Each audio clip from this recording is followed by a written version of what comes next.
Hey, what's up, everybody? Um, this is Coach JR, founder and head trainer for Lions Head Boxing BKK. I want to welcome everybody today to another edition of Lions Head Fit Talk. But today, we're not going to get so much into the fit part of it. I want to talk some boxing, man. This is what we do, boxing, right? Now, the topic today concerning boxing, I like this topic, man. I want to take my time on this a little bit. Things that you want to stay away from the boxing gym. Now, reason why I'm saying this, well, I'm talking about this is because I see a lot of newbies in the gym, man, and you know, like they want to get into action, they want to experience what boxing's all about, but they completely clueless. Like they have no idea of what's going on or what the dangers are that they can, what the risks are that can possibly, the risks that they're taking. So they end up having injuries or get hurt or all these other things, right? Now,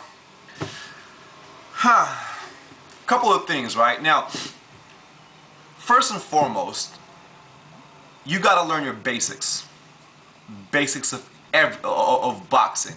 You got to stick your basics down. Basics will you know, this is the foundation of all techniques. Some people take a short time to, you know, to master all the basic techniques. Some people do it longer for some other for some reason. But whatever the case may be, my first advice is for you guys, for the newbies out there, to stick to your basics, because that's how you're going to build your techniques later on. If you don't get the basics down, then you're not going to be able to like box properly, right? So number one is basics.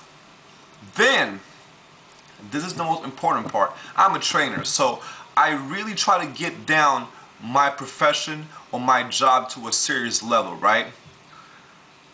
If somebody in the gym comes up to you and say, hey, do you want to do some pads with me and stuff like that? Alright, say yes. See what they got, right? Now, the problem with holding pads is the person holding the pads needs to know how to do it. See, a lot of people, a lot of like wannabe trainers, they hold pads like this wide. I was like, who are you punching, Stewie from Family Guy? Your head is not that big, all right? You gotta make it realistic for the person you're padding. This comes for the people that, this goes out to the people that's gonna be holding pads for somebody. Now, if you're gonna hold pads, you're gonna have to hold it as close as you can to your face. Yes, you might get hit once in a while, but that's the risk you gotta take. As a trainer, I've been hit once, you know, a lot of times, not one too many times, but a lot of times from slips. But if you're trying to train somebody to be accurate, you're gonna have to put that pad over here and catch it around this level. This is just stupid. Your boxer is gonna go bam, and then like that. He's never gonna hit somebody's head because of the way you train him, right? Now, for the boxers out there that sees people doing this, I suggest, you know, in order for you to be nice, you give them one round, and then you just make up an excuse. Say, hey man, I gotta get on the bag, or I gotta do my shadow boxing and stuff like that, so he doesn't get offended, right? So, if you want to learn something, definitely not from a person like that. Next, there's always this one dude in the gym who plays tough guy, right? You know, he wants to box everybody. He wants to prove that he's tougher than everybody. You see them going, ha, ha, wah, wah, wah, wah, wah, ha, doing all that stuff, right? Hey man, you know, it's just what it is, man. Some people think that they just tougher than others, but you know, we let them be. But anyway, you gotta stay away from these type of dudes, because the thing about these dudes is they out there to prove something. all the freaking time. You cannot, and they will ask you, hey, you want to spar? And dude, you know, because this dude is, you know, this dude who got asked is all shaken up.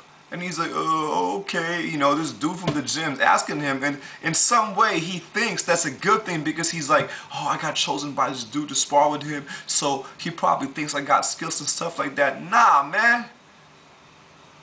He's gonna use you for a punching bag. That's probably why he chose you in the first place. He's like, haha, this dude ain't even defending and stuff like that. I'm gonna have fun just like cracking them, you know, here and there, right? So stay away from dudes like that, man. There's a lot of dudes like that in my gym, but you know what? We don't mess around with these people, man. Like, you know, we're trying to learn boxing over here. This has nothing to do with you being a chicken, all right? Nothing to do at all. Safety first.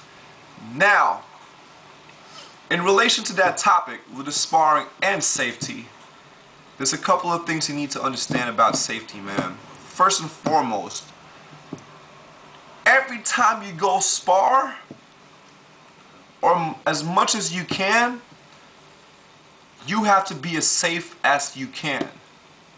So what are the things you will need in order for you to be safe when you want to spar? Number one, a head guard. Yes, a head guard. Reason why? You are not fighting for prize money or for a title fight. If you get knocked in the head one too many times, man, the seriousness of brain injury is not a joke. It is not a joke, alright? What you gonna do that for? What you gonna spar hard for, that hard for? You ain't getting no prize money to pay for no hospital if you know, if something happens to you, right? Just safety, man. Second, a legitimate mouth guard. Unless you want to get all your teeth knocked out. I mean, hey man, go ahead, do your thing, bro. But I'm gonna advise you this: get yourself a mouth guard. Now, there's instances when, you know, somebody doesn't have a head guard, or the gym doesn't have it for some funky reason, whatever. They should be having it. But if you don't have a head guard, at least have a mouth guard. Okay? Because it's not worth it for your teeth to get get knocked out, or knocked out of its place, whatever. Because it's just, you know, it's just dumb. Next, hand wraps. Hand wraps is a bit more technical than usual. People buy hand wraps and they're like, they do that. Nah, man. Wrapping your hands is far more technical than what it seems to be, right? You gotta know how to properly wrap your hands. Remember, there are three main parts that you're trying to wrap. First and foremost, you gotta protect your knuckles. That's where the, you know, that's the first line of defense you have from breaking your shit. All right, so you gotta pad your knuckles a little bit. If you can use gauze, then use gauze, or you can overlay the wraps like maybe 4 or 5 times, depends on you, right?